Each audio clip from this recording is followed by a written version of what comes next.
Hi guys, I know it's been a long time and I would love to say I have an excuse, but I really don't. I had a baby, but all the time before that I totally could have filmed, but I didn't. But I'm back and I wanted to talk about my labor and delivery because it was nothing like I thought it was going to be. I guess it never is, but it like super wasn't what I thought it would be, like at all.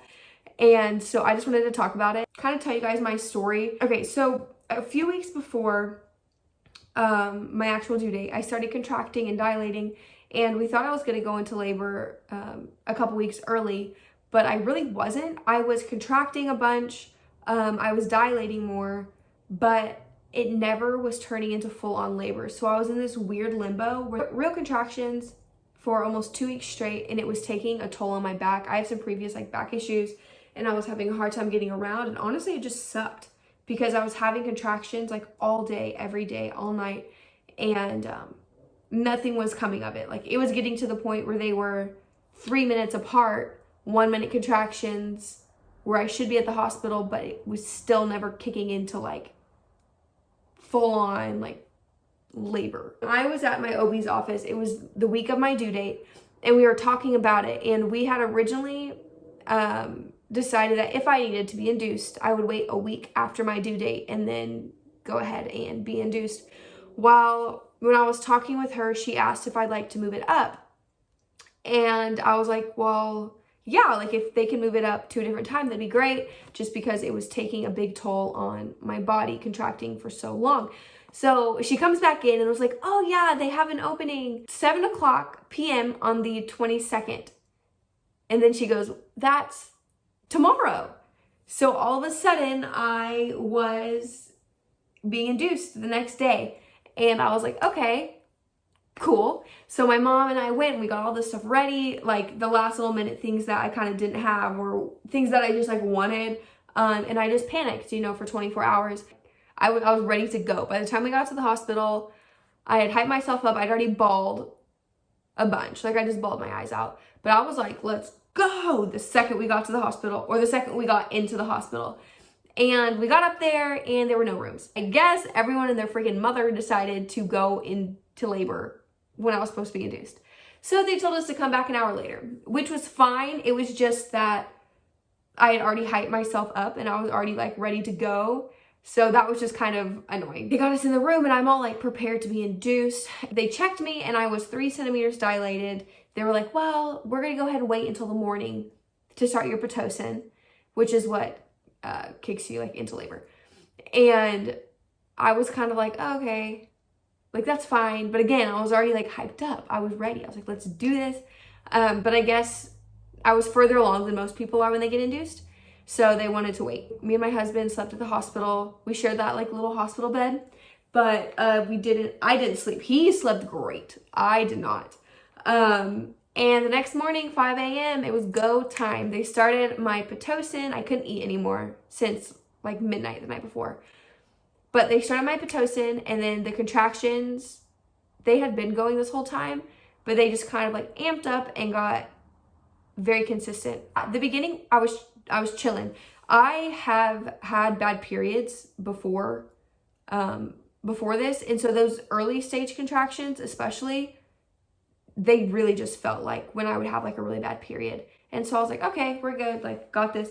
So I didn't take pain medicine at first because I was just like, I was handling it fine. So I wasn't really, I didn't want to have medicine if I didn't need it. Time goes by, honestly, I can't remember how, it all just kind of was like a big mush pot. Oh, my baby's crying. Okay, hold on. Dad's got him. So, what was I saying? So I had asked for pain medication a few hours later, whatever, and they gave it to me. Y'all, so I'm sensitive to medicine, to like medications. This medicine made me feel higher than a kite. I was sleeping, but I was sort of awake, and I could still feel the contractions just the same, but it's like I was so loopy, I didn't care about the pain. Does that make sense? Like, I just didn't care that they were happening. It was weird. I did not like it. I did not like the feeling of it at all. And when that started to wear off and they asked if I wanted pain medication again, this is again hours later. If I wanted medication again, I was like, sure, but can you give me like half of whatever you gave me last time? Because that, not good. Okay, so she gave it to me.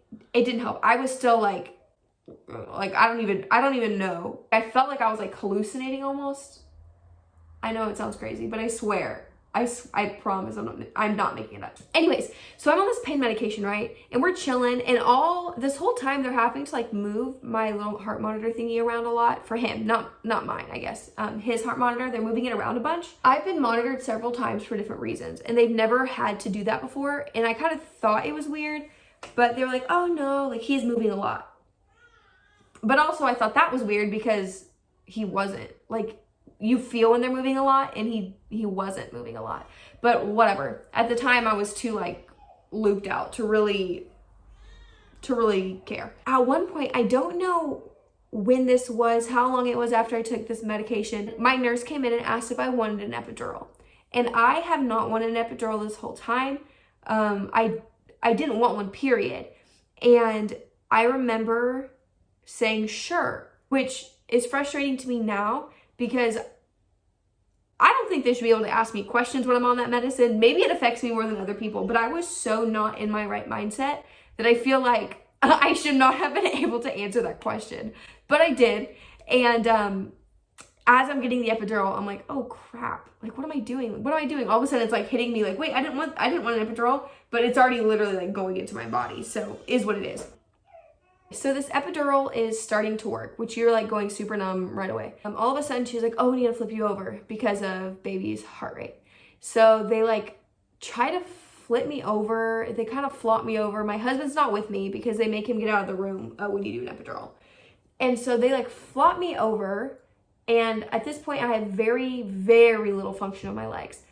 And so they're trying to have me get on like all fours, like my hands and knees.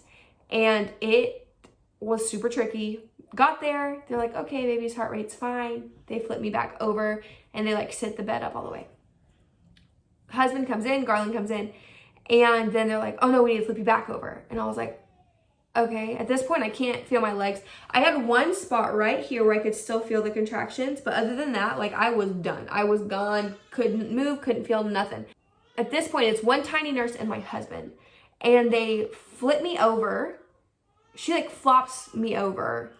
And then she's like, okay, I'm going to need you to get on your hands and knees. I can't move my legs, so I didn't really know what she was expecting from me, but couldn't move them. She like pushed them under me where they were like propped up, and I was on my hands, and then I started falling backwards like this. I was sitting like this. But then I can't like it takes muscles to sit like this, right? Like I'm using my thighs right now. I did not have that function. And so all of a sudden I was like, and it was about to fall backwards off the bed. And her and my husband caught me and pushed me forward. And then I fell on my face on the bed. And this nurse, listen, I so much respect the medical field. I respect nurses. My mother's a nurse. My grandmother's a nurse. But this nurse said, I'm going to need you to do a push-up. Okay, listen, I'm still high on this weird whatever medicine, and I have an epidural in me, and this lady is asking me to push up. So I was like, okay. And so I did it. Like, I was like, ugh. But I got it done, got up in this position, and then they had me like on my elbows with my like back up. And I'm sitting there and I'm like, something's wrong. All of a sudden, all I could think in my head was something's not right. Something's not right. And right as I was about to say it, they're like rushing around. Like another nurse came in and they're like walking around me, moving this monitor, like doing all this, like have me turn this way, have me turn this way. And like moving me around a lot. And they're moving the monitor and I'm watching his heart rate thing and there's like nothing on it. And I'm like, okay, try not to panic. No one's really saying anything, but something is clearly wrong. And my OB walks in, and I adore her. She is the kindest lady in the whole world, and she's so sweet and so little and so cute. And she walks in, and I was like I just felt like relieved that she was there. And they're handing her the strip of, it prints out, this machine prints out like a really big strip that has like his heart rate and then my contractions. She was talking to her team around her. She was like, oh, I really don't like it. And she kept kind of like going back and forth, and I remember her, she just kept sighing. And I hear her say, we're gonna need to deliver. And she said it a few times, and she looked at me and said, we're gonna need to deliver. And I remember I was laying there like, what does she mean by deliver? I don't know. I didn't know what she meant. I was like, are they gonna like force dilate me? Like, I didn't know. And so I asked her, I said, can you please define deliver? And she was like, I'm really sorry. We got to go do a C-section. And the second she said that, chaos ensued. There was people coming in. They threw clothes at my husband. I hear them say, put this on right now.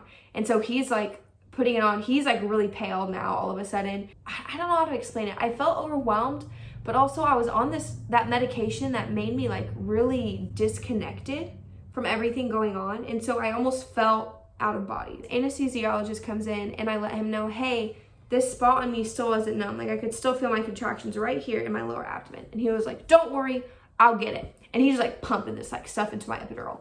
They're wheeling me down this hallway. They're telling my husband to stay out of the room. I get in the C-section room, and it's really bright, and I see the light, I see the table, I see other instruments. You can tell this is not where they normally do C-sections. Just by looking at the room, you can tell it's not like a normal setup.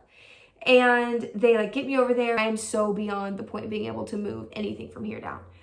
So they like lift me up, plop me on the table. They throw the blue sheet like over me. It's not like sticking up. It's like angled over me. It was just so chaotic. Like, people were just going around and talking to each other, like going really quickly. And my husband still wasn't in the room yet. I'm overwhelmed. I'm crying. I'm not like sobbing, like just like tears. Because I felt overwhelmed and stressed. I didn't know what was going on. They didn't tell me what was going on with the baby. They didn't tell me anything. Just that I needed a C-section and I needed it right now. This older anesthesiologist comes in, and he looks at me and goes, why are you crying? And I remember just being like, first of all, jerk. But I didn't say that. I just told him, I was like, because this is a lot. Like, this is a lot. Like, what do you mean? And he was like, it's not a lot. It's the best day of your life. Like, da-da-da-da-da, it's gonna be the happiest day. And like, okay, sure, whatever, I'm sure it will be, but like, rude. So he comes by with this metal disc. It's like a cold metal disc, and he puts it on my chest, and he goes, it's cold, right? I was like, yeah. And then he goes, not cold. He puts it on my stomach. And then he was like, cold, not cold. But he wasn't like really letting me answer. He was just kind of like moving it back and forth and telling me. And then he disappeared. Don't know where the man went. I didn't see him again the rest of the surgery. A younger gentleman who was my anesthesiologist from before was there, and he was really, really nice. So I'm laying there like facing the ceiling, and all of a sudden I feel pain like down here. And they didn't tell me they had started or anything. I looked over and I was like, hey, I can feel that. And the anesthesiologist goes, yeah, you're going to feel tugging. And I was like, no, it's not tugging. I said it was sharp and hot, but like hot to the point of cold feeling. And it was right here, that same spot that hadn't gone numb from before. His eyes got all big, and he was like, I'll fix it. So he starts like pushing stuff to my epidural. Like, I'm watching this dude push these big vials of stuff really quickly. And then all of a sudden I was like, I'm gonna throw up. Like, and I think he was just pushing medicine really fast.